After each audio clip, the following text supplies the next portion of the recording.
And Sound check okay? You got me? oh, yes, you sound good.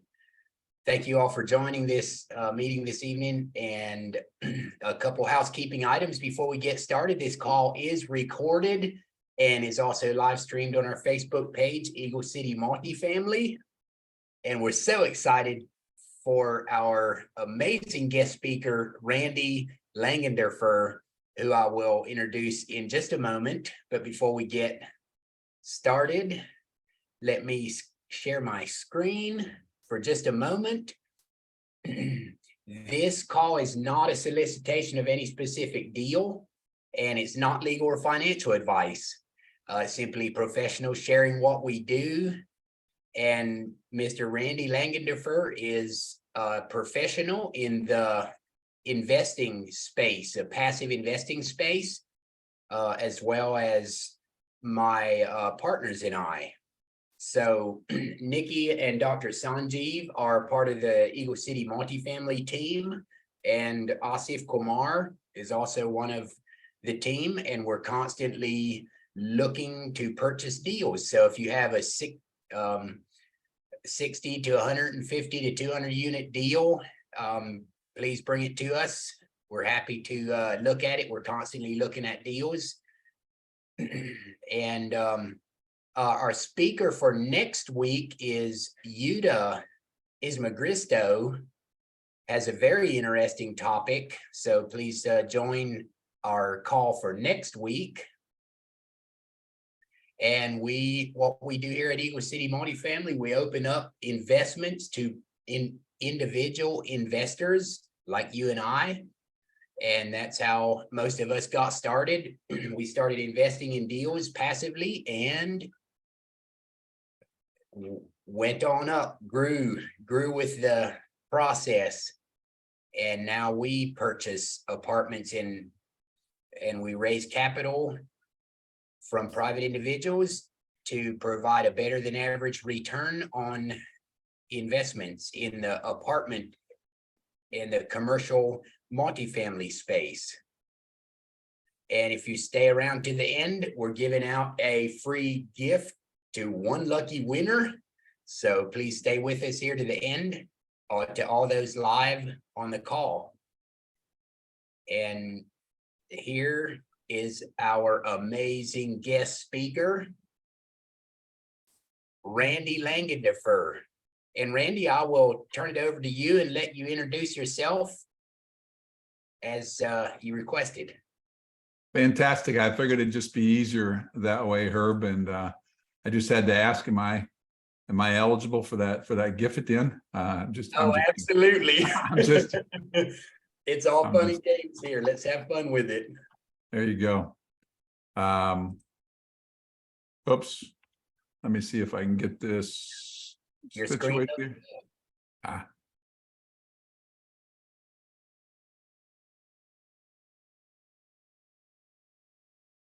Trying to see, I assume. Tell us a little bit about how you got started in this space as well.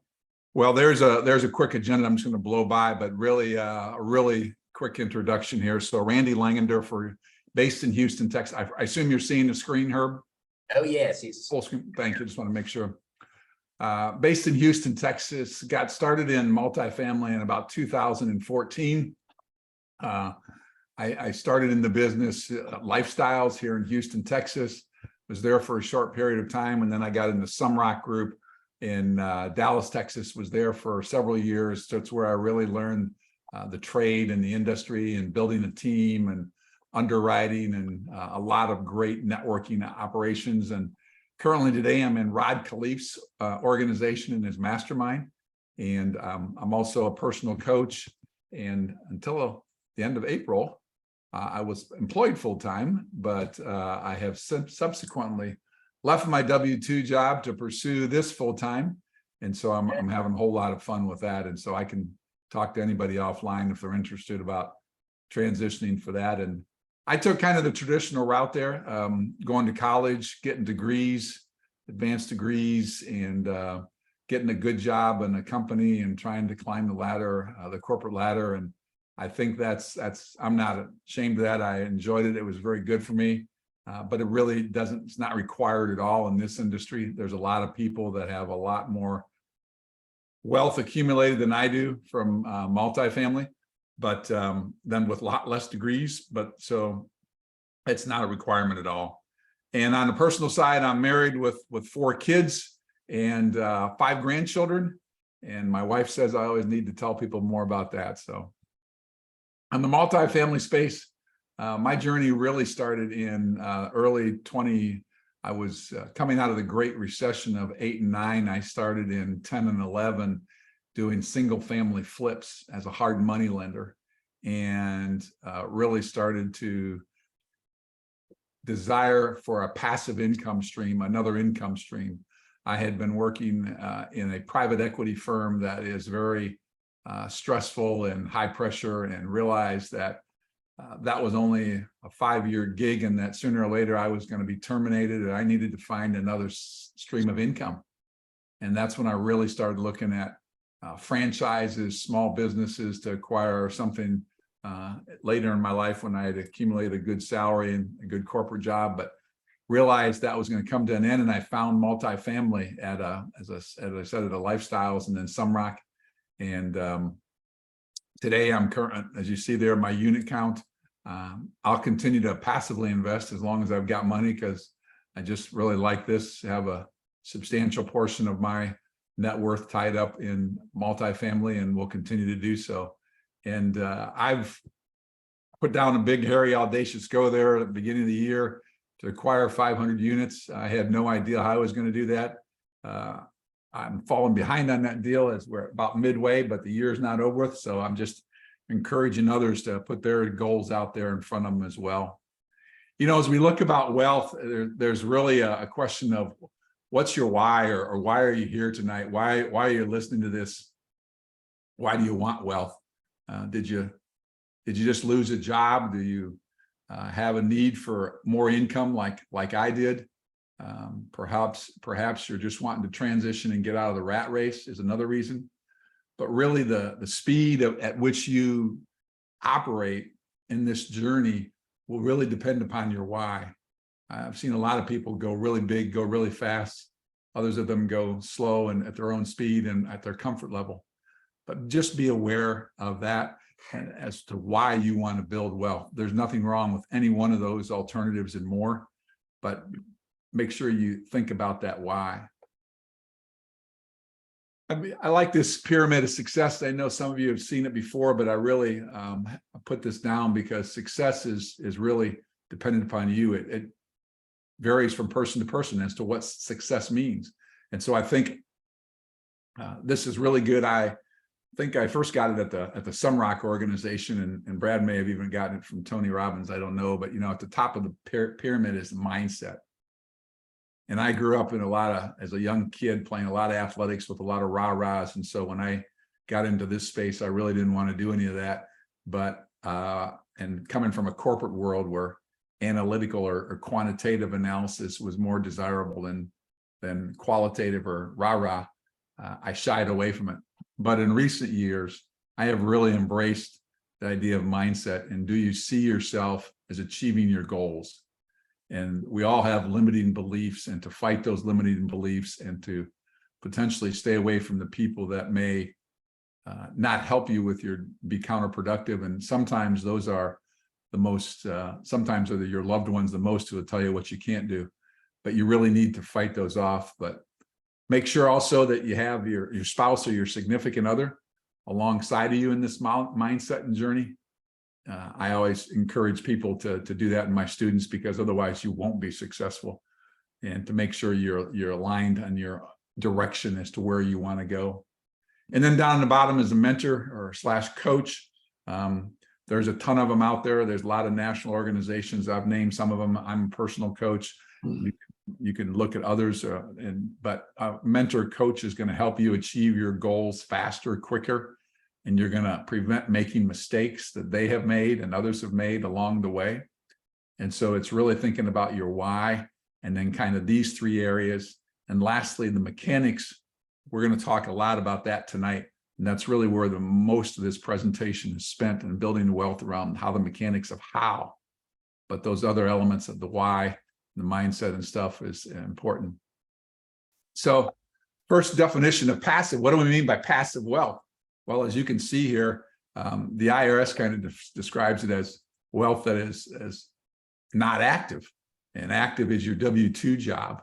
And so passive wealth is something that you're not making any decisions. It's different than capital gains or owning a stock, but passive income is generally coming about when you have a K-1 opportunity. And there's also, as we define this here, there's also a lot to be said that there's no such thing as a passive investment, because they're all some form of involvement on your part.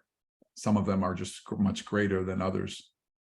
So starting out, what do we define as multifamily? How do you define multifamily, and how do you build wealth through multifamily? It's pretty simple. First, we want to start with what do we mean by the size? What is a multifamily versus an apartment building or duplex? And very simply, it's something that's generally 5 units or greater. That defines a commercial multifamily unit that allows you to get a commercial loan against it. And all of them are generally defined as a class of asset, A, B, C. You'll rarely see someone define something as a class D as in dog, but they do exist. And the class has to do generally with the submarket and the age and the condition of the asset. And then you'll also have the class of the asset, but also the class of the neighborhood. So you can have a class A asset in a class C neighborhood, which is more working class, and more A class is a brand new asset that's just been built. Many advantages of multifamily here. So why people should do this, or why people should consider it. First and foremost is always the cash flow. Positive cash flow is generally why you involve, and why people get involved in real estate, is for that positive cash flow. However, there is a real favorable tax treatment for you. You want to make sure you understand that. So you have a positive cash flow, but you have a negative tax consequence, tax loss, excuse me. Positive cash flow, tax loss, the best of both worlds. And those accumulating can offset gains in the future. And as you develop a portfolio, you really propel your growth. We're really not going to get rich. You can make a nice return. You're not going to get rich on any one asset, but over a period of time of developing a portfolio of these assets and reinvesting your proceeds, you can build substantial wealth we're talking about. Another thing that really differentiates multifamily is the forced appreciation. So your primary residence is based on what the comps next door do, right? You can have a nice house in a lousy neighborhood and be affected by that. The value of your asset is affected by that. And conversely, the same. Well, that's not indicative in multifamily. A value is determined based upon the net operating income, how much cash the property is generating, how much cash free is it generating. That over the cap rate is determined the market value of the asset. And so as you simply raise the net operating income, the numerator in that equation, you increase the value of the property, and you increase that by either raising rents or decreasing expenses. You get a lot of economies of scale, right? If we own a 100-unit building, I can afford to have a leasing agent and a maintenance guy and somebody doing social media marketing, et cetera, in the background. The beautiful thing about vacancy rates, if I have a single family rental house and I have the tenant moves out, I have 100% vacancy. Well, in a 100-unit apartment complex, if I have a tenant move out, I got a 1% vacancy and a 99% filled. So it's the advantage of economies of scale. And this last one there of non-recourse debt is really the most attractive thing as you grow, if you mature and want to do the general partnership. These loans, the government-backed loans, are non-recourse. In other words, your personal residence is a recourse loan. If you default on it, the bank could come after your cars or your other assets. Well, a non-recourse loan is just the opposite. It's guaranteed by the property. So in the rare event that the property were to go south, the bank would take back the asset, but you couldn't be held accountable for anything else other than your initial investment. So quick reasons of why you'd want to look at it. There's always challenges and risk in multifamily, just like any other. It's a business, right?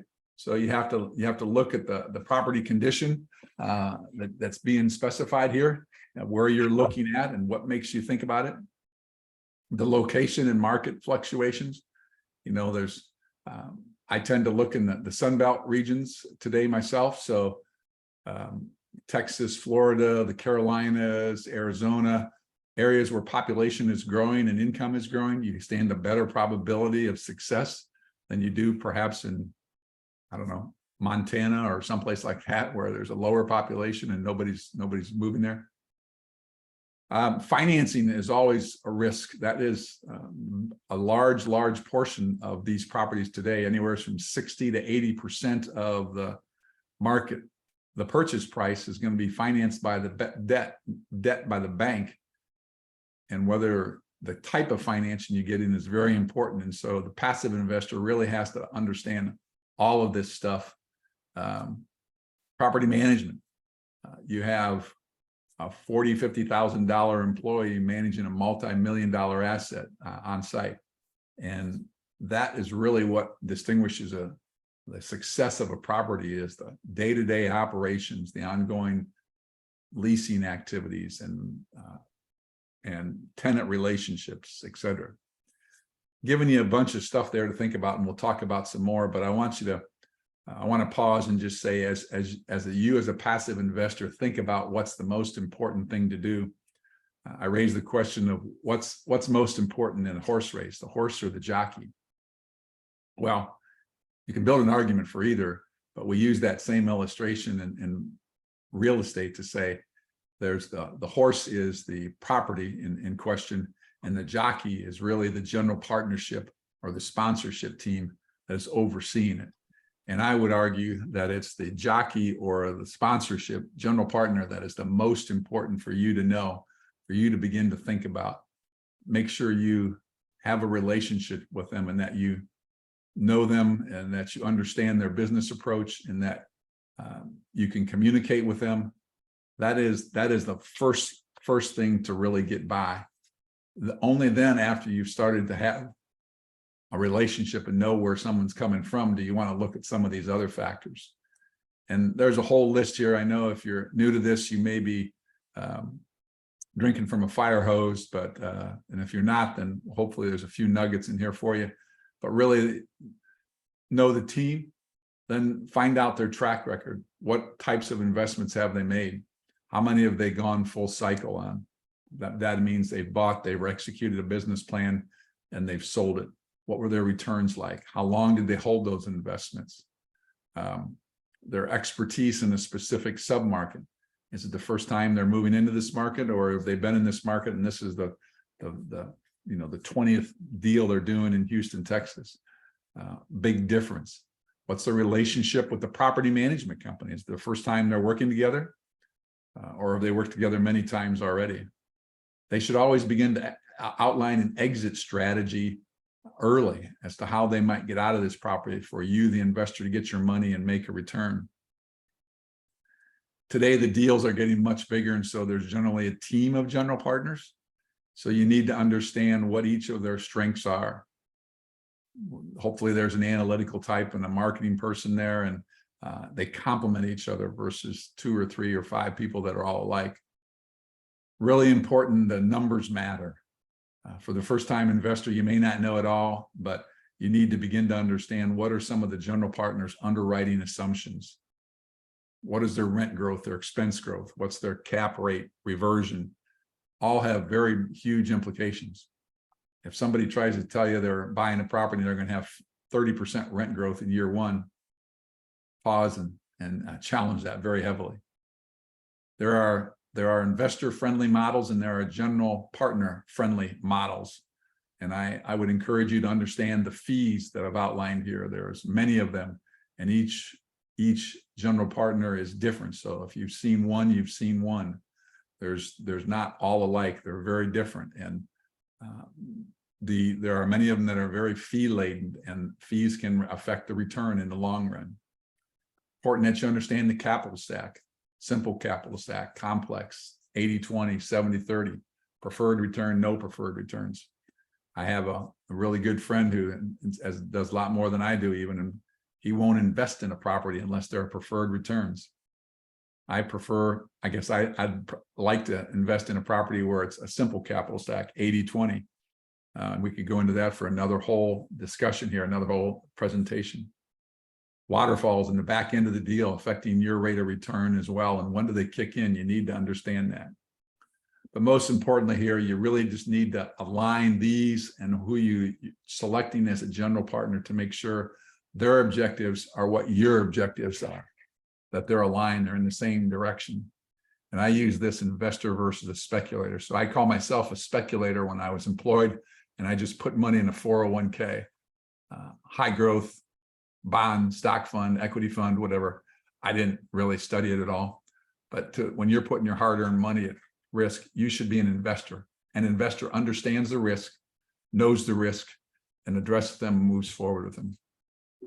Some potential caution. There are things you should raise your hand about as you're doing this. And that, if the general partner, if you ask the question and they say they don't have any skin, they don't have any investment, they've been doing this long enough that they don't think they need to.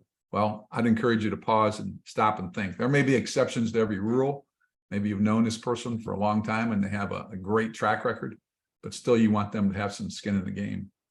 If somebody's modeling in a big 5-year return, but it's dependent upon a refinancing to do that in year 3 or 4, that to me is a cautionary flag, because that may or may not happen. There's so many variables that could prevent that.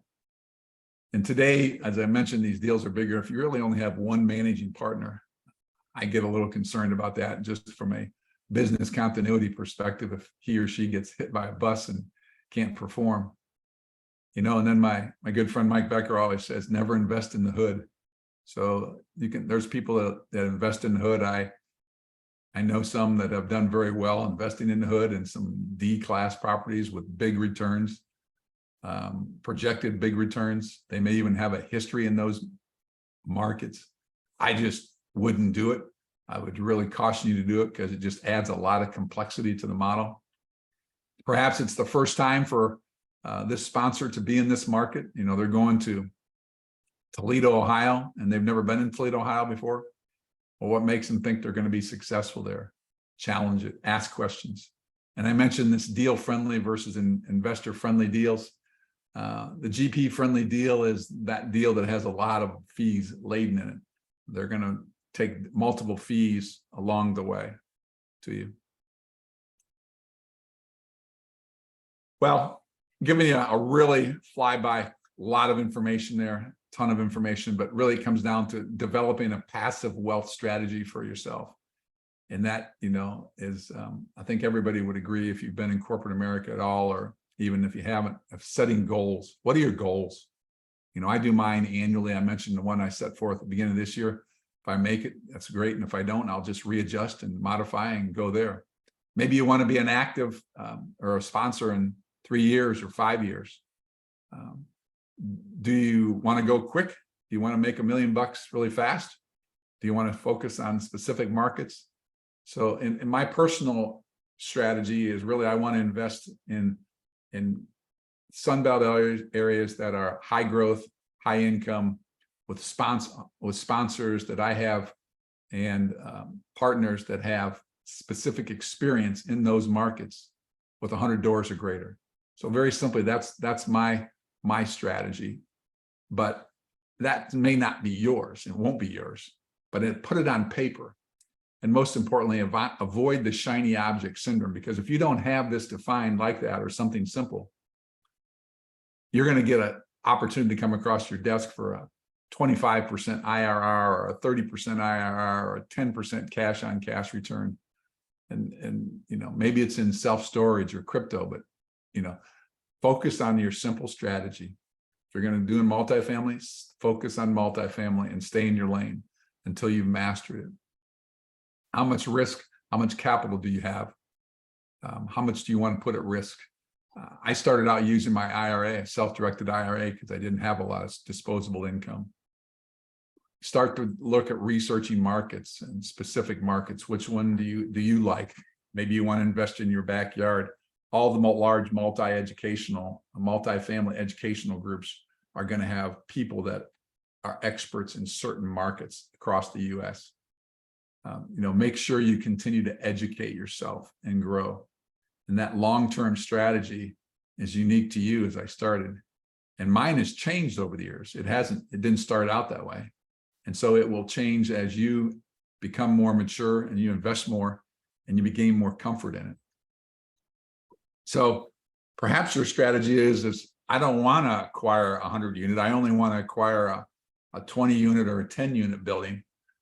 And I'm just going to take the cash flow from that and leverage that. Well, that's a strategy. That's more of a general partner and a larger syndication. So I'm going to run through these real quick. And then we're going to take some questions and answers. But how do you acquire a property? You got to narrow in on a market. I've mentioned the population, income and growth areas. What are the economic drivers of an area? Whether it's, I'm in Texas, so Houston, Dallas, Austin, San Antonio.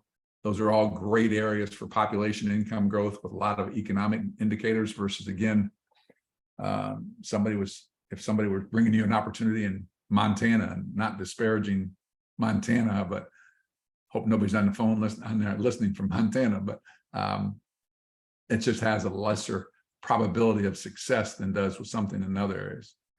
You can find deals by talking to agent brokers.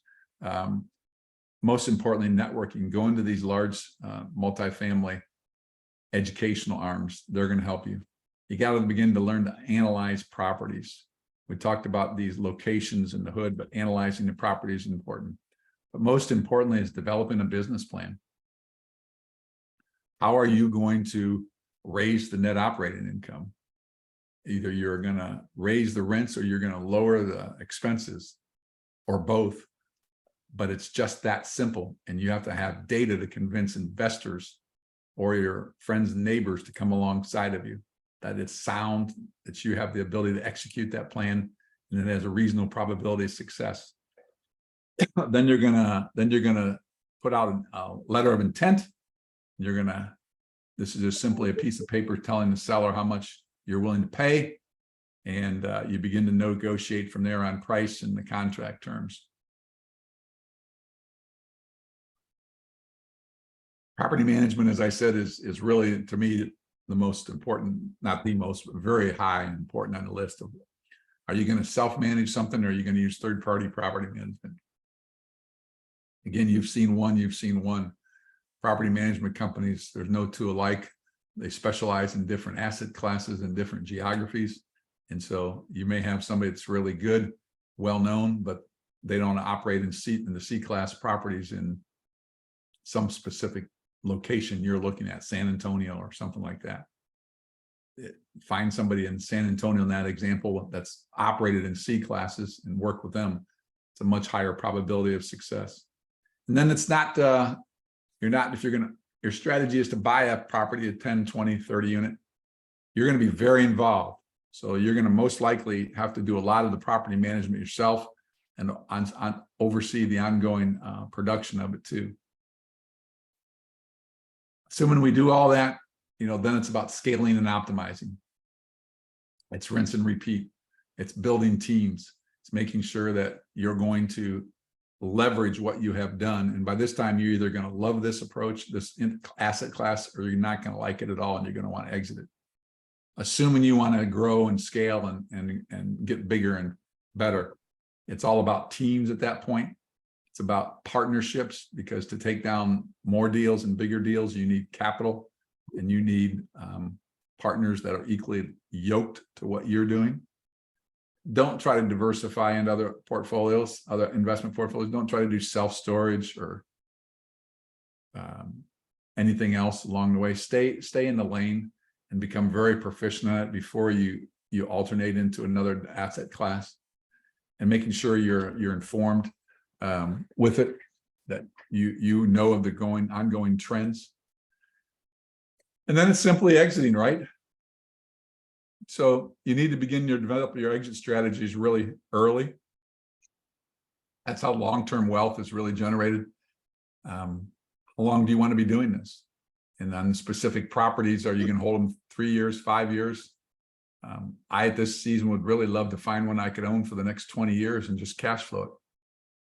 I'm not there yet, but I would desire that.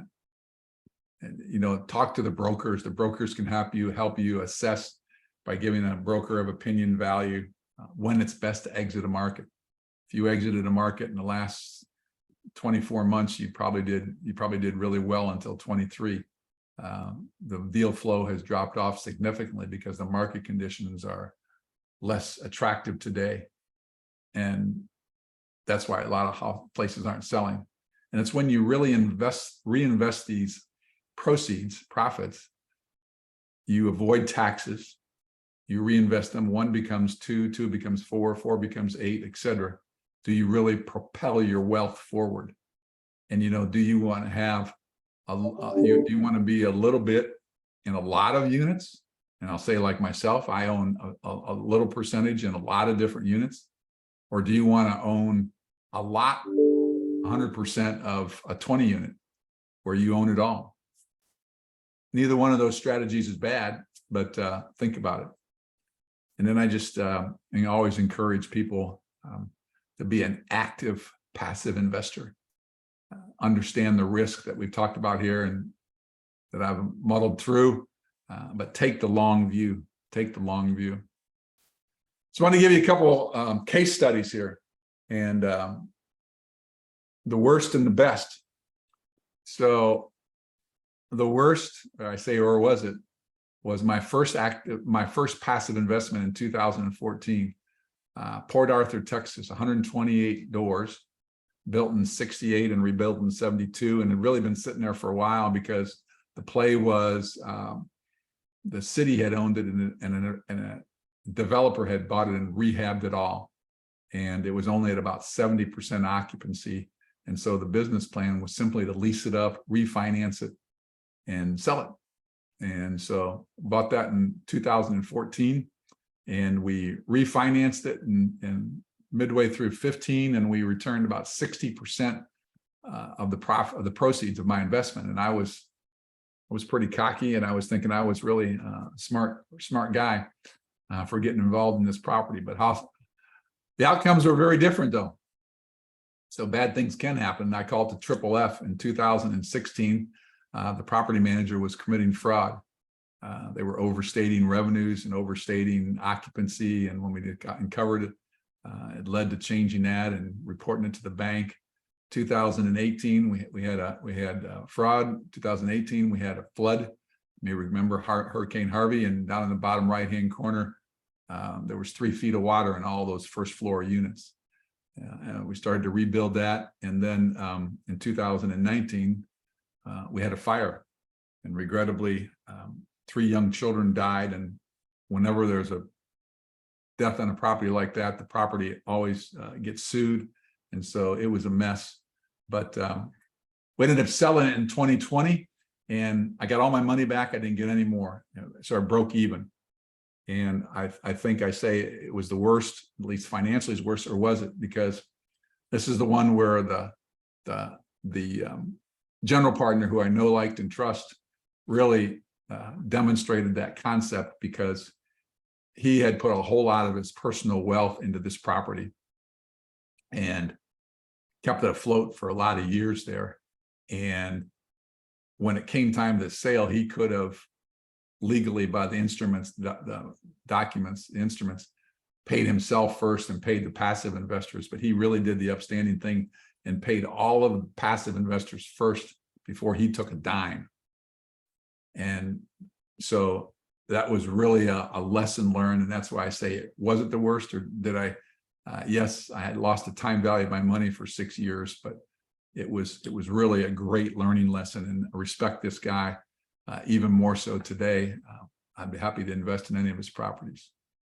So the best case there, 92 unit in Beaumont, Texas, which is also about for those if they may not know, Beaumont, Texas, about 100 miles east of Houston.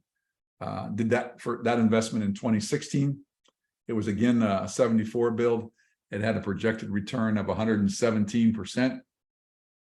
Again, experienced sponsor that I know and had a relationship with. So that was the first hurdle. And this is one that the seller just hadn't had their eye on the ball for a lot of years. And so the business plan was very simple: to buy it, to make room and interior and external improvements and bump rents. And we started on that. And as you can see in the bottom right-hand corner, this is a lovely property as well. But 2017-18 Hurricane Harvey, again, many of those units had 6 inches of water in them from Hurricane Harvey. So all the first floor units had to be gutted. And luckily, this is the exact opposite, though. We continued to get distributions, even though the property didn't have half of it filled. And we sold it in 2018, 21 months after we bought it. We sold it 21 months after we bought it. And I returned 346% of my money. So for every dollar invested, I got $4.46 back. It was a walk-off grand slam home run. And wish I'd have bet the farm on it, but I didn't. So they can be very lucrative. And I would say that over the 9 years I've been doing this, I've gone full cycle on about, for the audience, I've gone full cycle on, I think, 10 of them, 10 properties in 9 years. And I have averaged, including that 0%, I have averaged 135% return. So, and I'm not smarter than anybody else. It's just staying in it, staying in the game, reinvesting your dividends, and finding good people to work with. It can be very lucrative. So the next steps is, what we really encourage is people to continue to close up with is, write a plan, develop a plan, whether you're a passive or an active investor.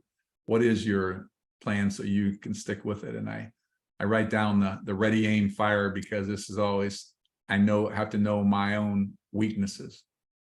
So as a analytical type, I'm ready, aim, and then fire. And I know some of my marketing friends that are really good at marketing just do the deal. So they fire, aim, ready.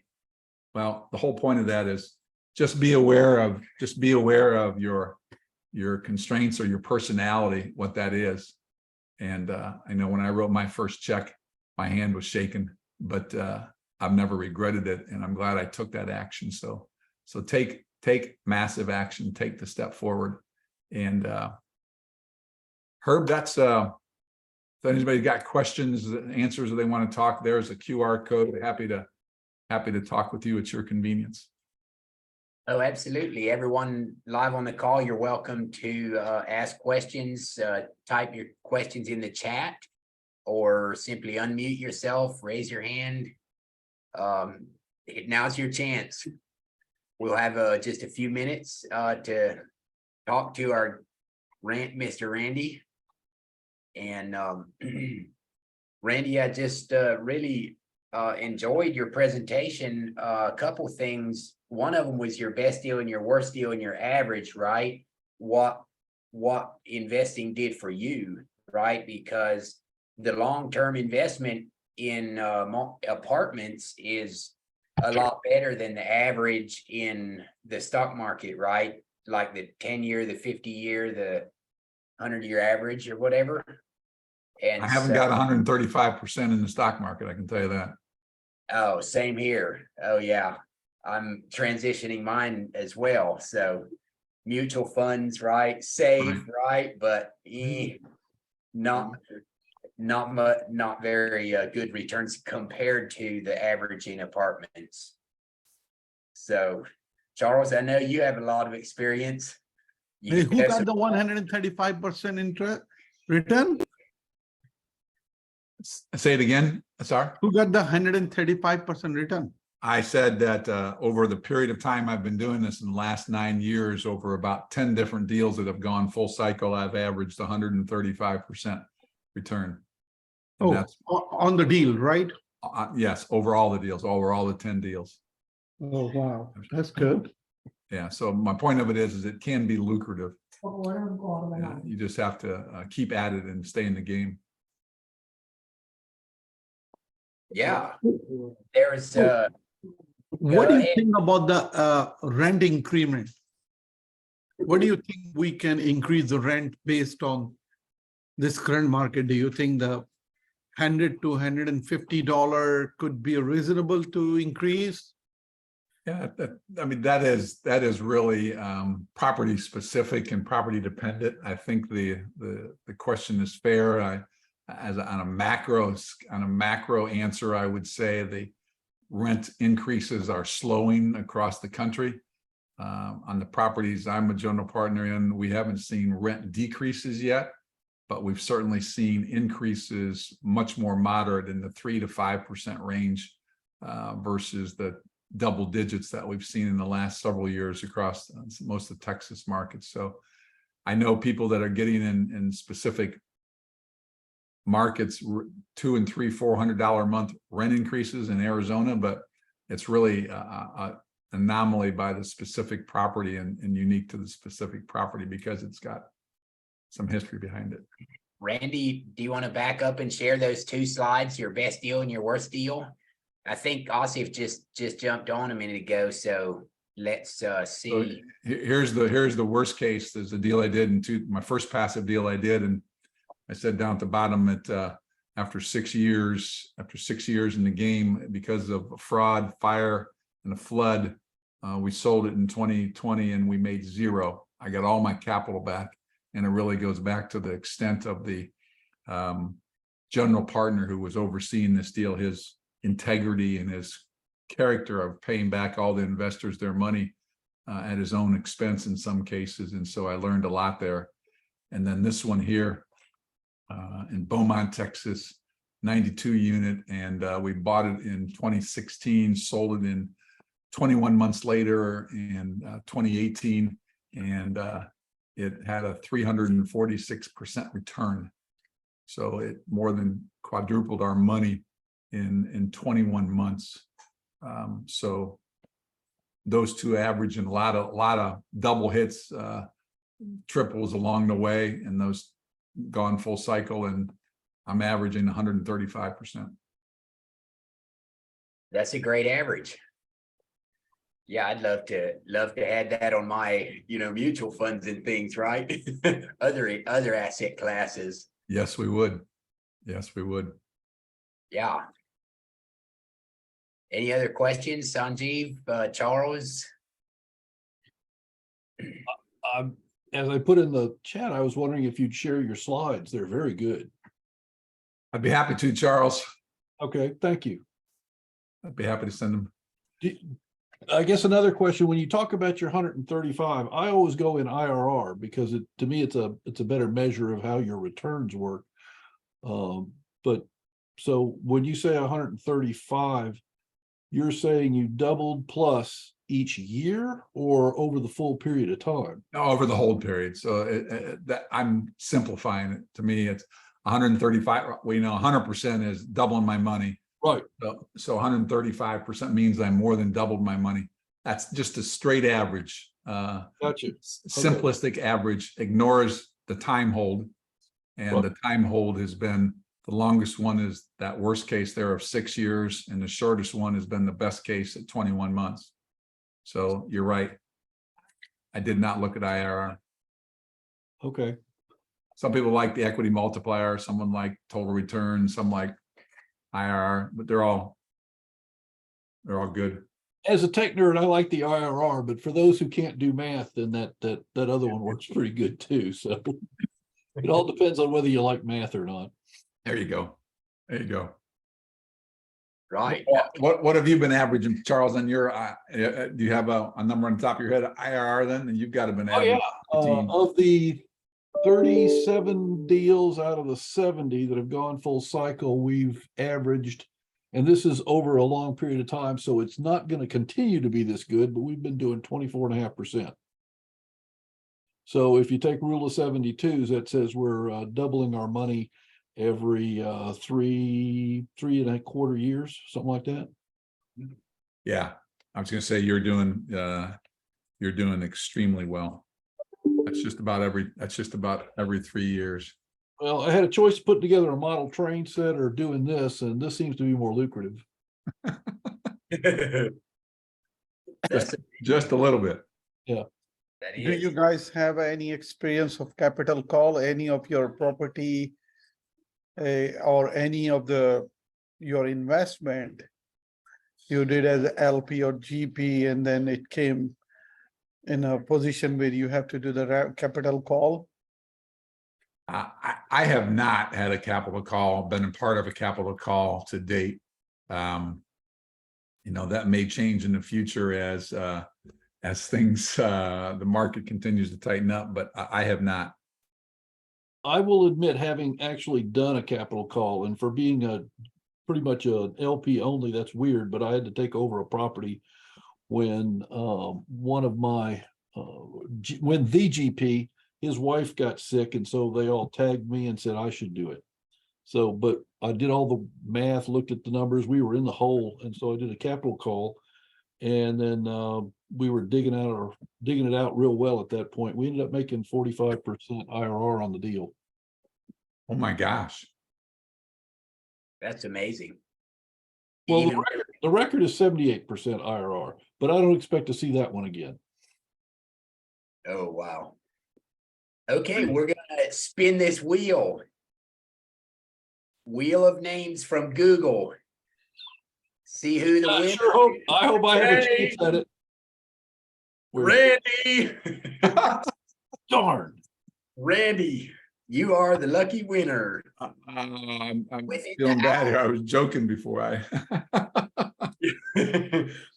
We will email you a Starbucks gift card within the hour, and it's something you just open your phone up, the email, scan it at the checkout at Starbucks, and there you go.